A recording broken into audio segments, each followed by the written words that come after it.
Dlhopletý ples Voped odštartoval novú plesovú sezónu na Slovensku. Ukážeme vám tohtoročné trendy. Dnes večer s Máriou Terešovou-Niedrovou a Jaroslavou Zápalou. Zo spravodajského štúdia, dobrý večer. Vítajte pri televíznych novinách. Zomreli pri varení gulášu tela dvoch mužov. Objavili dnes na poludne v garáži pri jednej z bytovej bločky Kalinovo v Novohrade. Dým a nepríjemný zápach zburcoval susedov, ktorí privolali hasičov.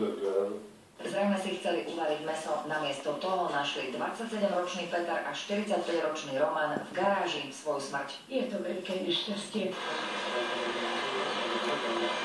Oni údajne si chceli variť guláš. Chlapi sa vraj na tomto mieste stretávali s inými kamarátmi pravidelne. Posedenie si pripravovali už včera večer. Ľudia z blízkych bytoviek si dnes okolo obeda všimli dym, ktorý z garáže vychádzal, no a privolali hasičov.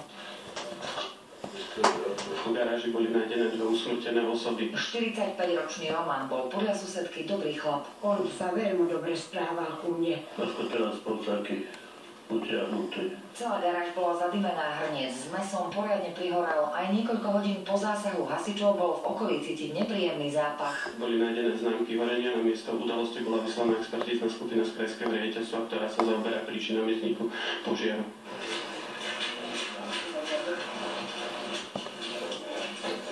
Obhľadajúci lekár predbežne vylúčil cudzie zavinenie, no a teda prečo presne títo muži zomreli, povie až súdna pitva. Majiteľia bytov domov či pozemkov pozor v najbližších dňoch čakajte v stránke 6 na zaplatenie dál. Každému majiteľovi nehnuteľnosti ju vyľúbi jeho starosta či primátor. Samosprávy si takých Čau.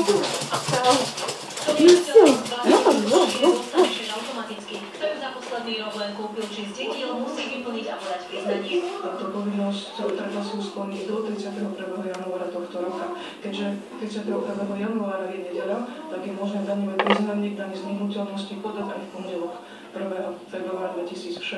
V každom meste je daň iná. Porovnali sme dane za byt s 80 štvorcovými metrami a za samostatne stojacu garáž v našich najväčších mestách. Výpočet je len pre ilustráciu. Nezahŕňa spoluvlastníctvo spoločných priestorov v bytovke ani časti pozemku, na ktorej stojí. Len za byt a garáž zaplatia najviac obyvatelia Bratislavského Starého mesta, a to skoro 66 eur. Rovnako ako v Bratislave, aj v Košiciach sa platia rôzne dane v rôznych častiach mesta. Najviac zaplatia majitelia nehnuteľností v centre Košíc.